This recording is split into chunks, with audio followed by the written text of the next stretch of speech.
बाबू school से आ गया, हाय तो कर। गधे, ऐसे कैसे हाय करेगा? फिर से करना वहाँ पर। Hello everyone, welcome back to my channel dialysis patient Mamta. दोस्तों, आप सब कैसे हैं? मैं आशा करती हूँ कि आप सब भी स्वस्थ होंगे और मस्त होंगे। और आज मैं भी स्वस्थ हूँ, इसलिए मैं एक नया व्लॉग लेके आई हूँ। और बाबू भी आ गया है। बाबू स्कूल से आया है अब भी यहाँ। तो बाबू जाओ कपड़े चेंज करो।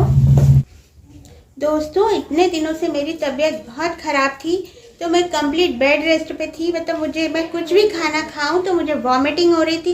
पहली बात तो मुझे खाना अच्छा ही नहीं लग रहा था, और फिर भी कुछ गोली खाने के लिए मैं खाना खाती तो मुझे वॉमिटिंग हो जाती। पर 1-2 दिन से मैं ठीक हूँ, तो अब ठीक हूँ, तो अब मुझ में आई एनर्जी। अब मैं वापस आई हूँ ब्लॉग बनाने के लिए। तो घर में जो क्या क्या हो रहा है वो तो मैं बताती हूँ, पर मैं आज बना रही हूँ मक्का के बाफले। पिछली बार मैंने जब मक्का के बाफले बनाए थे उसमें मेथी नहीं डाली थी, पर आज मैं मेरी मम्मी की रेसिपी आपको बताने जा रही हूँ। उसमें मेथी डाल के मक्का के बाफले बनाती हूँ। तो चलते हैं। दोस्तों, मैं ना ये मेथी ली है ढेर सारी। मैंने उसको बारीक बारीक कट कर लिया है, क्योंकि मैं मक्का के बाफले बना रही हूँ मेथी वाले। तो मैं मेथी बहुत अच्छी डालूंगी ताकि इसका बहुत अच्छा टेस्ट आए। तो मैं मेथी को बारीक बारीक कट कर रही हूँ। मैंने इसको तोड़ के धो ली है। धोने के बाद थोड़ा यहाँ पास में। ममता, हाँ आओ भाभी। दोस्तों, ये मैंने जो मेथी अभी आपके सामने काटी, और ये मक्का ले ली है मैंने कम से कम 1.5 किलो मक्का का आटा ले लिया है। और मेथी मैं अच्छी डालना चाहती हूँ ताकि मेथी का फ्लेवर अच्छा आए। तो उससे पहले मैं इसमें डाल रही हूँ थोड़ी सी हल्दी, नमक स्वाद के अनुसार। मक्का के बाफलों को सॉफ्ट बनाने के लिए मैं इसमें डाल रही हूँ बेकिंग पाउडर। बेकिंग पाउडर डालने से मक्का के बाफले सॉफ्ट बनते हैं। तो मैंने डाल दिया 1.5 चम्मच बेकिंग पाउडर, और इन सबको मिक्स कर लूंगी। इसमें मेथी भी मिलाऊंगी। अब इस आटे में मैं लगभग 4 बड़े चम्मच तेल डाल रही हूँ मोइन के लिए, ताकि उसका डो बहुत सॉफ्ट बन के तैयार होगा।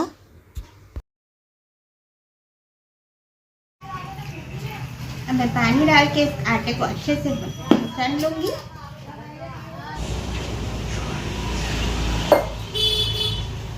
अब मैंने इस आटे को इस तरीके से सन लिया है, और अब मैं इसके छोटे छोटे से बाफले बनाऊंगी।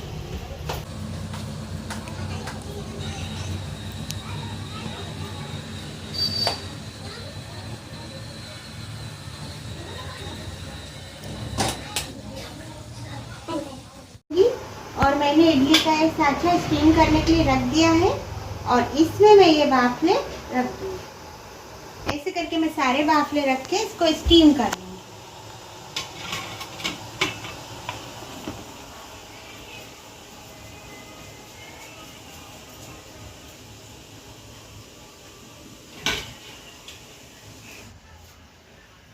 दोस्तों, मैंने ये बाफले स्टीम करने के लिए चढ़ा दिए हैं, और अब मैंने ये तुअर की दाल उबाल के रख ली है।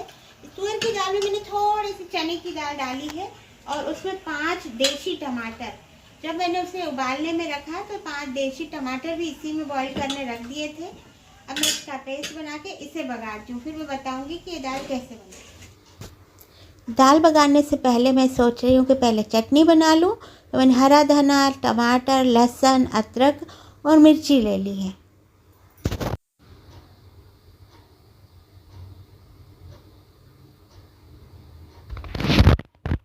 इस सभी मिश्रण को मैं मिक्सर के जार में डाल दूंगी।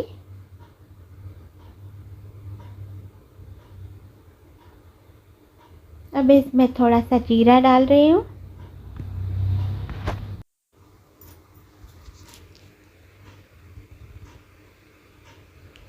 और स्वाद के अनुसार नमक डाल रही हूँ। थोड़े से मेरे पास भुने हुए मूंगफली के दाने पीस के रखे हुए थे, वो भी मैं इसमें डाल दूंगी। तो थोड़ा सा काला नमक डाल रही हूँ। चटनी बन गई है, और अब इसी जार में मैं ये उबले हुए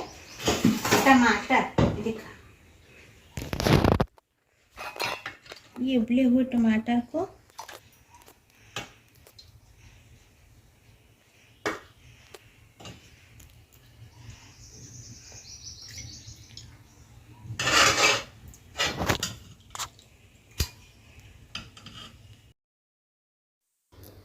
अब दाल बघारने के लिए मैंने थोड़ी सी लौंग, थोड़ी सी काली मिर्च, थोड़ी सी दालचीनी और तेजपान पत्ता ले लिया है। उसमें थोड़ा सा जीरा और थोड़ी सी राई ले लेती हूँ मैं।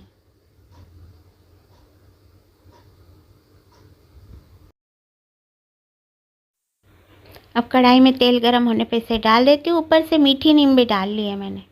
अब मैं उसी में डाल लूँगी लाल मिर्च का पाउडर और अब मैं डाल दूँगी उस पेस्ट को टमाटर के जो मैंने बनाया था।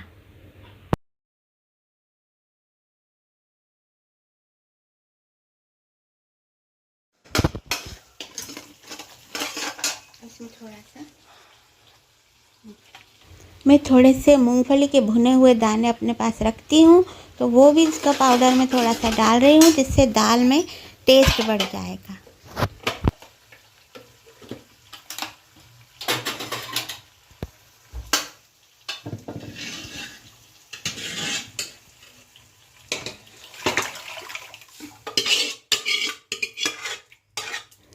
अब ये दाल बन के रेडी हो गई है।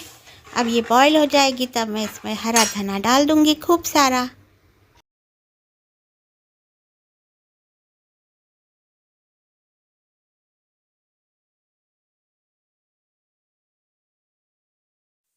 अब दाल रेडी हो गई है, चटनी भी रेडी हो गई है। अब एक तरफ कढ़ाई में मैंने घी गर्म करने रख दिया है, घी गर्म हो गया है। अब इडली के साँचों वैसे मैं ये बाफले निकालूंगी और फिर इनको फ्राई कर लूँगी।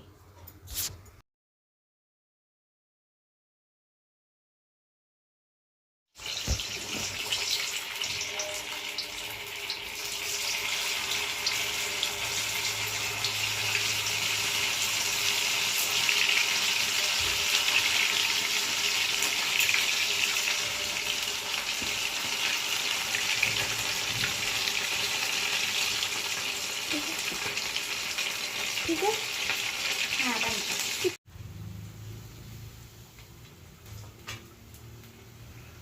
मेरे को देखो दोस्तों, देखिए ये बाफले बन के रेडी हो गए हैं और ये बहुत ही सॉफ्ट बने हैं। आप इनको फोड़ें, गरम बहुत है इसलिए मैं फोड़ नहीं रही हूँ।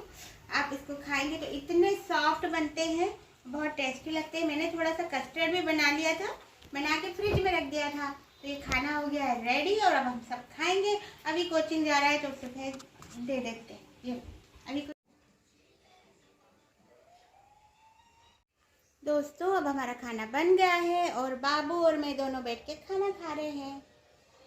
अब हम खाते हैं, एंजॉय करते हैं दाल बाफले। दोस्तों, तो आप सबने देखा मैंने दाल बाफले बनाए और मैंने भी खाए। अब आप बोलेंगे कि मैं तो किडनी की पेशेंट हूँ और मैं सब खा रही हूँ। तो घर में जो भी बनता है थोड़ा थोड़ा मैं सब खाती हूँ। परहेज हमको बहुत बताया जाता है। परहेज हमको ये बताया जाता है कि आप कोई भी हरी सब्जी या कोई भी सब्जी खाएं तो उसको बॉईल कर ले और उबालने के बाद जो पानी होता है उसे फेंक दें, उसके बाद बना के खाएं। वो ऐसा इसलिए बोलते हैं ताकि उससे आपको पोटेशियम ना बढ़े आपकी बॉडी में। दालों में भी पोटेशियम होता है, तो एक कटोरी से ज़्यादा दाल नहीं खानी है। अब मैंने जो मेथी के बाफले खाए उसमें मेथी ऐसी ही डाल दी गई थी, तो वो बहुत थोड़ी क्वांटिटी में थी।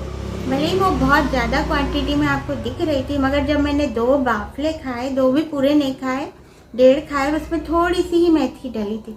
क्योंकि जो डॉक्टर्स होते हैं वो बोलते हैं कि आप एक दिन में 100 ग्राम तक फ्रूट्स या कोई भी पोटेशियम वाली चीज़ खा सकते हैं, मगर उस पोटेशियम का मतलब ये नहीं होता कि आप हाई पोटेशियम यूज़ करें। जैसे कि नारियल पानी बिल्कुल यूज़ ना करें, नारियल यूज़ ना करें, केले यूज़ ना करें, इन सब चीज़ों में, और मशरूम, इन सब चीज़ों में ज़्यादा पोटेशियम होता है। पर इन बाकी सब चीज़ों में पोटेशियम प्लस आयरन भी होता है मेथी में, और डायरेक्ट आयरन लेना मना होता है। इसलिए डॉक्टर्स बोलते हैं कि इस तरीके से आप खाना बनाएं। पर थोड़ी थोड़ी मैं चीज़ें सब खाती हूँ, मैं बहुत ज़्यादा परहेज नहीं करती हूँ। 13 सालों से मेरा डायलिसिस हो रहा है और मैं 13 सालों से घर में जो भी बनता है, जो नॉर्मल सब लोगों के लिए बनता है, वही सब थोड़ा थोड़ा खाती हूँ। अब जैसे ये दाल बाफले हैं, बाफले पेट में जाके बहुत फूलते हैं, तो अब मैंने इसको लगभग 1 बजे करीब खाया था और अब मैं शायद खाना अब रात में नहीं खा पाऊँगी, बस मेडिसिन खा के सो जाऊँगी, क्योंकि बहुत ज़्यादा डाइजेस्ट मुझे भी कोई हैवी चीज़ें नहीं हो पाती हैं। तो मैं ज़्यादातर एक टाइम खाती हूँ और फिर अगर भूख लग भी जाती है तो रात को थोड़ा बहुत कुछ खा लेती हूँ, नहीं लगती है तो मुझे कोई फ़र्क नहीं पड़ता, इतने में मेरी एनर्जी बूस्ट हो जाती है।